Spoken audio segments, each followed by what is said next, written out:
అయ్యా కందికుంట వెంకటప్రసాద్ గారు, నాది ట్రాక్ రికార్డ్, నాది డిస్టిక్ రికార్డ్ అని ఏవేవో గొప్ప గొప్ప మాటలు మాట్లాడుతున్నారు. నిజమే, మీకున్న ట్రాక్ రికార్డుతో మేము పోటీ పడలేం స్వామి. వాస్తవమే, మీ అంత క్రిమినల్ రికార్డ్ మాకు లేదు కందికుంట వెంకటప్రసాద్ గారు. మాకే కాదు, ఈ రాష్ట్రంలో మీ అంత గొప్ప ట్రాక్ రికార్డ్ ఎవరికీ ఉండదు. మళ్ళీ చెప్తున్నా, నీవు మాజీ ముఖ్యమంత్రి జగన్మోహన్ రెడ్డి గారిని విమర్శించే స్థాయి నీకు ఇప్పటికీ లేదు, ఎప్పటికీ రాదు. స్వచ్ఛమైన వాడిగా ఉన్నప్పుడే ఎన్నికల్లో పోటీ చేసినానని గొప్పలు చెప్పుకుంటున్నావు. మరి అదే కేసులే సుప్రీంకోర్టులో ఇప్పుడు ఎందుకున్నాయి? కేసులే లేవని ప్రజలను తప్పుదో పట్టిస్తున్నారు. డీడీ స్కామ్లో మీ నేరం రుజువు కావడం ఖాయం, మీకు సుప్రీంకోర్టులో శిక్ష పడడం ఖాయం. దీని నుండి మీరు తప్పించుకోలేరు. ఇప్పుడు రైతుల గురించి మాట్లాడుకుందాం. రైతుల గురించి హేళనగా మాట్లాడడం మీ పార్టీకి వెన్నతో పెట్టిన విద్య. మీ నాయకుడు చంద్రబాబు నాయుడు వ్యవసాయం దండగంటాడు, మీరేమో రైతుల గురించి హేళనగా మాట్లాడతారు. మీకు కానీ మీ పార్టీనికి కానీ రైతులన్నా రైతు సమస్యలన్నా ఏమాత్రం చిత్తశుద్ధి లేదు. ప్రభుత్వ భూములు నమ్ముకుని రైతులు పశుగ్రాసం వేస్తారా అన్న మీ కించపరిచే మాటలు మానుకోండి. ఇప్పటికే ఎన్టీపీసీ ప్రారంభించిన 1000 మెగావాట్ల ప్రాజెక్టు వైఎస్ఆర్సీపీ ప్రభుత్వం ప్రారంభమైందని తప్పుదో పట్టిస్తున్నారు.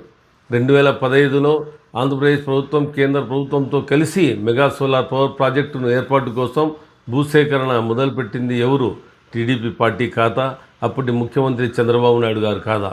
2016 మే 9న మెగా సోలార్ పవర్ ప్లాంట్ నుంచి 200 మెగావాట్ల ఉత్పత్తి కూడా ప్రారంభించింది. అప్పట్లో అధికారంలో ఉన్నది మీరు కాదా? రైతులకు, సాగు రైతులకు అన్యాయం చేసిందే మీ ప్రభుత్వం కాదా? ఎమ్మెల్యే గారు, ఇప్పుడు కూడా మీకు చెప్తున్నాం, మేము అభివృద్ధికి అడ్డుపడం, సోలార్ పవర్ ప్లాంట్ను అడ్డుకుంటామని మేము ఎక్కడా చెప్పలేదు. మేము సోలార్ ప్లాంట్ పూర్తిగా సహకరిస్తాం. మేము చెప్పేదల్లా రైతులకు అన్యాయం చేయకూడదు, ప్రతి రైతుకు న్యాయం చేయాలని రైతుల అభిప్రాయం మేరకే సోలార్ ప్లాంట్ ఏర్పాటు చేస్తే ఎవరికి ఇబ్బంది ఉండదు. సోలార్ ఏర్పాటు కోసం భూమి కోల్పోయిన ప్రతి సాగు రైతుకు మీరు న్యాయం చేయండి.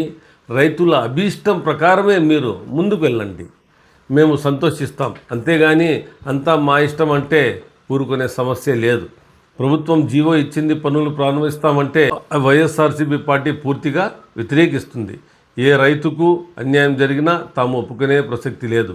అందుకోసం ఎంతవరకైనా పోరాడుతాం. పోరాడేందుకు వైఎస్ఆర్సీపీ పార్టీ కానీ, నేను సమయవర్తగా మా వైఎస్ఆర్సీపీ శ్రేణులు రెడీ ఉన్నారు. మాట్లాడిన ప్రతిసారి గొడ్డలి పార్టీ అంటూ మంత్రి పదవి కోసం తహతహలాడిపోతున్నాం. అది వచ్చేదిలే, సచ్చేది లేదు. ఎందుకయ్యా మాటికు గొడ్డలి అంటున్నావు? ప్రజల గుడ్డలు ఊడిదీస్తారు, జాగ్రత్త. వైఎస్ఆర్సీపీ పార్టీ కానీ, వైఎస్ఆర్సీపీ నాయకులు, కార్యకర్తలు ప్రతి ఒక్కరూ గమనిస్తున్నారు మీ మాటలు. మీరు ఒక ప్రజాప్రతినిధి, మీరు మాట్లాడే ముందు కొంచెం ఆలోచించి మాట్లాడండి. మీరు మాట్లాడితే ఈ కాన్స్టిట్యున్సీలో ఎంత బాగా మాట్లాడతారని చెప్పల్లా. పల్లా పగులు మీకు వ్యాపారం అయిపోయింది. జగన్మోహన్ రెడ్డి గారి గురించి, వాళ్ళ ఫ్యామిలీ గురించి మాట్లాడేది.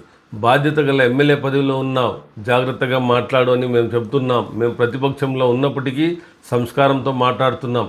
ఇంకా ప్రతిసారి అలా మాట్లాడితే సహించే ప్రసక్తి ఉండదు. నోరు జాగ్రత్తగా, నోరు అదుపులో పెట్టుకుంటే మంచిది. కాబట్టి రానున్న రోజుల్లో రైతులకు మంచి చేసే కార్యక్రమాలు చేయండి.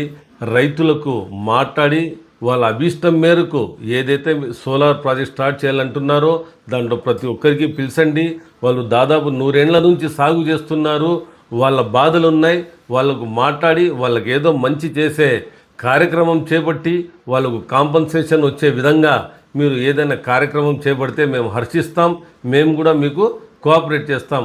అవన్నీ వదిలేసి ఏందో మీరు ఈ భూమి గవర్నమెంట్ది, మీరు ఎలా దీంట్లో పశుగ్రాసం వేసుకుంటారని హేళనగా రైతులకు మాట్లాడితే అది ఈ నియోజకవర్గ రైతులు కానీ మేము కానీ ఎవరు దీనికి మేము సహించం. కాబట్టి మీరు న్యాయం చేసేలా ప్రత్యేకంగా మీరు రైతులకు మంచి జరిగే కార్యక్రమం చేయాలని కూడా ఈ సందర్భంగా మీకు తెలియజేస్తున్నాం.